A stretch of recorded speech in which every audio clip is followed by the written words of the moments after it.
Imagine aprender tudo sobre o TDAH do seu filho com pessoas que têm o transtorno e realmente sabem como lidar. Esse método é passo a passo, mas também exige comprometimento dos pais. E ele já ajudou mais de 3.000 famílias e pode te ajudar também. Se você tem um filho com TDAH, criança ou adolescente, conheça o programa Meu TDAH no primeiro link da descrição. Na visão de vocês, o aluno que tem uma dificuldade especial, seja TDAH, um autismo, alguma coisa, ele deve estudar ou não com os demais alunos ou deveria ter uma turma especializada?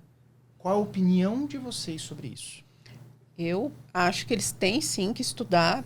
A gente está falando só do TDAH, né? Do TDAH. Do TDAH. Eu acredito que tem que estudar sim com as outras crianças, até porque não é uma deficiência. Agora, sim, em alguns casos, a gente precisa também de apoio nas escolas e suporte. E aí eu falo, além do apoio da escola, o apoio na família, o tratamento, que isso é essencial, porque a escola sozinha não vai conseguir, e o trabalho em casa. Então, assim, sim, estudar, mas precisa, em alguns casos, não é passível de legislação, porque a gente não tem isso, mas dependendo do grau de hiperatividade daquele aluno, ele precisa, inclusive, de um monitor. Dependendo do grau. A gente sabe que o monitor ele não é obrigatório. Não é obrigatório. Mas a gente sabe, inclusive, do próprio degradê do cérebro de cada indivíduo. Sim. E dos diagnósticos. A gente sabe que tem TDAH no nível de severidade muito maior entre dois alunos. Muito. E aí eu vejo que entra muito a questão do bom senso. Sim. O bom senso tem que bom ter. Senso. Não, mas o laudo aqui é só TDAH, então não vai ter de jeito nenhum monitor. Gente, essa criança, ela tem alguma coisa a mais. E aí o bom senso, ele entra, inclusive, antes do laudo. Desculpa se eu estiver sendo equivocado. É isso mesmo. Mas a escola, percebendo a situação particular do aluno, ela tem que virar. Beleza, esse aqui ele tem um laudo de TDAH, mas eu sei que está um pouco diferente da média das crianças com TDAH. Sim. Vamos, então, fazer uma adaptação um pouco mais reforçada, um pouco mais especializada. Exatamente. Até porque a adaptação escolar, lembrando, inclusive perante a legislação, o aluno não precisa de laudo para que a escola faça adaptação escolar. Isso é uma questão de legislação. Então, o professor percebeu que aquele aluno precisa de um apoio um pouco mais, a escola percebeu, não precisa esperar o laudo. O laudo, ele é norte, né? Porque a gente sabe, por exemplo, que um aluno com autismo ele vai ter demandas diferentes de um aluno com TDAH, por exemplo. Sim. Um aluno com dislexia, ele tem demandas diferentes de um aluno com TDAH. Mas, se você percebe que o aluno precisa, que o aluno não consegue ler, um aluno disléxico, vamos supor que é muito comum, a gente vê muito laudo, infelizmente errado, de aluno, por exemplo, com dislexia que tem um laudo de TDAH. Cansei de ver isso. Você vê que é dislexia. Você vê que é dislexia. Uhum. Né? Que, quem não sabe, dislexia é o transtorno do léxico, né? Que é da leitura, da escrita, e a criança tem dificuldade a ler. De ler, tem dificuldade de ler uma frase inteira, de relembrar. E aí você vai fazer o quê? Você vai esperar o laudo?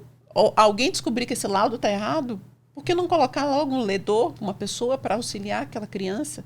Você está entendendo? Sim. Então, assim, não é necessário, né, que realmente a gente que precisa ser uma turma separado o aluno. Eu sei que tem alguns pais que, infelizmente, têm preconceito. Porque esse aluno tinha que estar... Eu já ouvi isso de alunos nossos. Esse aluno tinha que estar numa escola especial. Falando de outros colegas. Não falando de outros colegas, entendeu? Tipo por que assim, esse menino está aqui? Por que esse menino está aqui? Esse menino devia estar numa escola especial. A gente escuta isso mesmo, dos pais. A gente sabe que o plano de educação... Eu não sei se é exatamente o LDB, Lei de Diretrizes Básicas. Mas existem diretrizes que reforçam isso. Sim. Que tem que haver inclusão. Sim. Não é vou criar uma escolinha aqui que vai só a galera que está fora da média. Entendeu? Exato. Não é. Inclusive, isso é inconstitucional, tá? Na lei, é inconstitucional. Na Constituição brasileira, né, que fala que qualquer estabelecimento de ensino deve, por obrigação, providenciar a estrutura necessária para a aprendizagem dos seus alunos. Isso está na legislação. Isso é Constituição, não tem para onde a gente correr. Então, assim, precisa ser feita. Acho necessário a inclusão, socializar. Mas quando a gente fala de inclusão, a gente precisa se atentar à questão que você mencionou, do suporte. Sim. Que muitas vezes é uma demanda negativa, é uma reclamação. Exemplo, esse ano eu vou entrar e a fala, né? A gente, principalmente talvez professores da rede pública, né, que é onde eu falo com uma propriedade, O meu aluno, ele certamente, os pais estão correndo atrás agora, depois de muito chamamento, ele tem o TDAH, é nítido, é escancarado, mas não tem laudo. Entretanto, a escola já trabalha com ele de forma diferenciada, já é passado nos conselhos, nas nossas reuniões, as estratégias são colocadas, são expostas e tudo mais. A gente tem uma demanda muito alta de crianças não laudadas. E a gente acaba laudando, entre aspas, né? Porque a prática nos mostra muitas coisas, né? Essa criança mesmo, igual essa questão da taxação, deveria estar. Eu recebi, sim, também pais na porta da minha sala, falando e tal. E aí vem aquela questão da conscientização. E a gente traz muita criança para a gente tenta domar da melhor forma possível, para minimizar também as queixas, né? Para a gente conseguir otimizar o ambiente de trabalho. Mas, infelizmente, é uma realidade. Tem essa questão da inclusão, que a gente percebe que ajuda bastante. Os próprios alunos me ajudam bastante, né? São auxílios indiretos, não precisa ser só professor intervindo, mas nós precisávamos de mais suporte. Porque é muito, muito importante quando essa criança que tem essa dificuldade tão grande em manter-se concentrado, quando ela sai um pouquinho de sala de aula, alguns minutos, e consegue uma atenção sem muitas distrações, só para ela, é impressionante o resultado.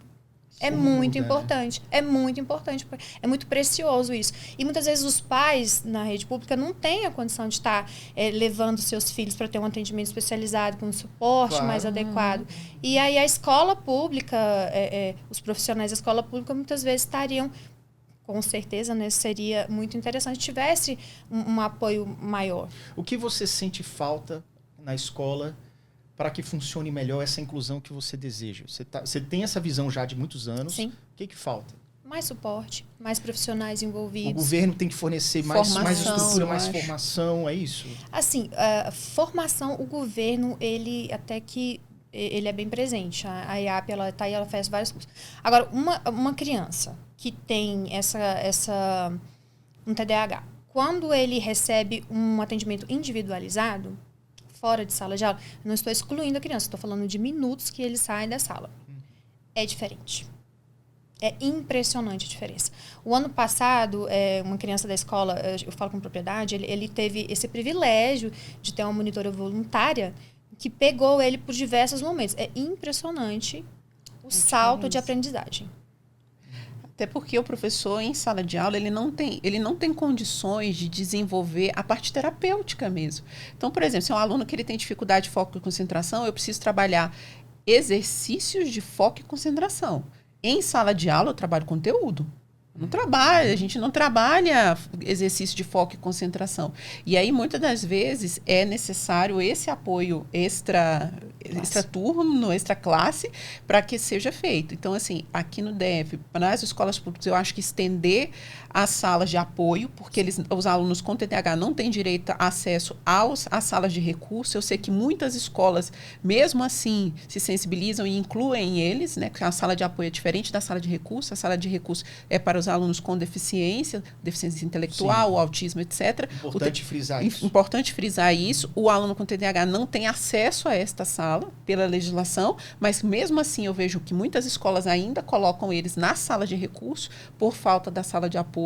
Não são todas as escolas aqui do DF que tem a sala de apoio mesmo para trabalhar. Aí, lá que vai ser trabalhada função executiva, lá que vai ser trabalhada foco, concentração. Então, tudo isso é algo que eu observo. Isso na escola pública, tá?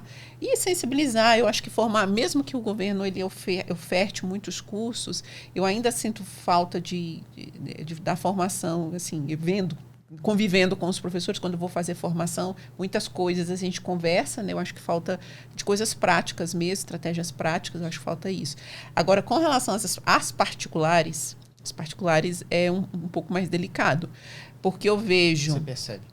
Eu vejo assim, não existe do mantenedor da escola particular um certo interesse tão grande em fazer a inclusão, como necessariamente deveria ser feito. Nem toda escola tem, por exemplo, um psicólogo escolar, nem toda escola tem um psicopedagogo. Né? Não tem isso. Você tem algumas escolas você tem apenas o coordenador pedagógico e ele acaba atendendo várias demandas, né? Ele não consegue fazer a atuação. E eu canso de conversar com professor, com coordenadores, que eu falo assim, Daiana, eu converso com alguns professores, mas infelizmente alguns têm uma resistência muito grande. Por quê? Porque alguns chegam a falar para mim e falam assim, olha, mas eu não recebo R$1 para fazer uma adaptação. Eu vou falar o quê? Você está entendendo? As pessoas, ele vai ter que fazer extra classe.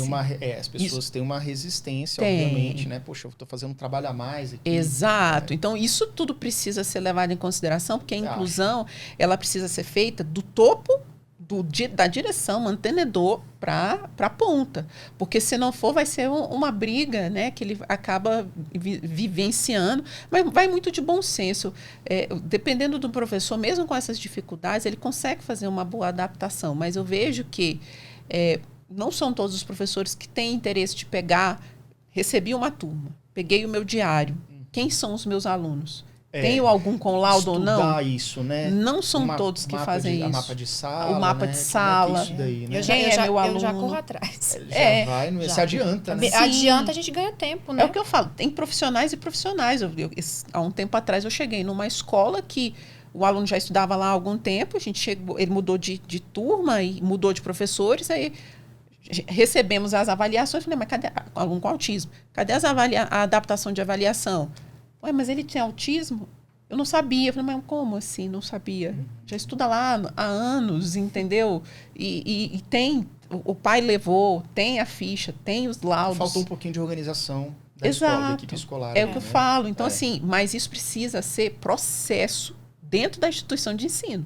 Enquanto isso estiver só na cabeça do coordenador pedagógico, do psicólogo, esquece. E quem está na ponta é o professor. Se ele não está sabendo o que está acontecendo, nada é feito. E precisa ser processual e precisa ver, como a gente vem falando com as crianças, consequência e recompensa.